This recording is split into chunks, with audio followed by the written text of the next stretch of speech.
Welcome to School Focus. I'm your host, Melissa Payne. Students at Wood Elementary School took on a project that had them canvassing their school in search of ways to save energy. We'll have that story in a moment. But first, students at Forest Park High School were challenged to make a change in their morning routine for the sake of recognizing their effect on the environment. At the end of this school year, students in Shannon Garrity's AP Government classes were given a choice to either take a final exam or do a project that involves using the lessons that they learned in class. The students chose to coordinate the Get Green, Get Heard project, which required them to reach out to the rest of their school and the community. This parking lot at the school typically has approximately 380 student vehicles, but on this school day, students stepped up to the challenge given to them by their fellow classmates and found alternative ways of getting to school. Some rode bikes, some rode skateboards. A few students teamed up and took turns pulling each other in a wagon. Others borrowed shopping carts from local stores to use as a means of transportation. Students also rolled into school on rollerblades.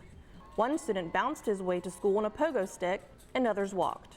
Despite the drizzle of rain, the event was clearly a success. Senior Ashley Doyle helped organize the event. Our goal is to show everyone in our school that we have an impact on the environment, and that even just one day doing an event, we can help change the way things are, and just to let people know that this is still a problem that we're having and that it's going to affect us sometime in the future. This past fall, Wood Elementary's math and science resource teacher, Denise Cowan, attended an information meeting presented by the school division's Energy Management Office. Here she learned about the Professional Learning Tree's Green Schools program. With Wood Elementary already being a LEAD school, which is short for Leadership in Energy and Environmental Design, she knew this program would be perfect for her school and provide valuable lessons for her students. The PLT Green Schools program is a STEM curriculum that was developed by the American Forest Foundation. Specifically, the students worked on the Energy Investigation module. The first task required the students to visit each classroom throughout their school and count how many electrical devices were in the room, and of these, how many were plugged in. They also noted if the lights in the classroom and storage closets were left on. The students volunteered to be involved in this project and met before school hours to work on it. Third grader Edie Cowan. We are seeing computers, lamps, and other things that are plugged in. As a part of the program, schools were provided with various tools to use in their investigations. Among these was an electricity usage monitor. Students used it to see how much electricity a device used when it was turned off yet still plugged in, and when it was turned on and in use. Fifth grader Carson Pell. We learned that our school uses about $114,000 a year on the electric bill, and so by cutting stuff off, you can save a lot of money.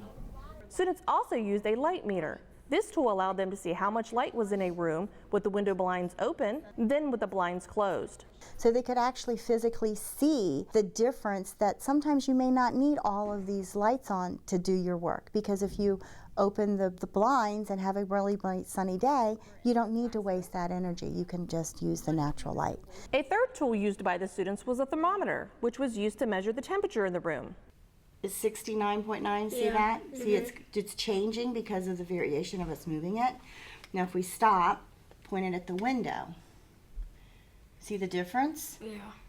By seeing the differences in the temperature, students learned that adjustments may need to be made throughout the school day in order to prevent taxing their building's air conditioner or heat system and keep their classrooms comfortable. Completing these modules not only provides great lessons for students, but the data that they gather will be used by the Energy Management Office in their quest to continue saving money on the school division's utility costs. In addition, participating schools will receive a monetary award for their work. We have saved millions of dollars in energy costs over the last 2 years, about $5 million at this point, and so we are giving some of those savings back to the schools. The maximum incentive is a total of $2,000. They can buy supplies, as well as providing an incentive to the teacher for doing those activities. The project is teaching students to not just be aware of their energy use at school, but while they are at home too. Fifth grader Brian Mulholland. I've been telling my parents that if you're not using one of your phone chargers or something, to actually unplug it. The last steps of the project is for the team to create and implement an energy action plan in hopes that the entire student body and staff can work together towards having more energy conservation.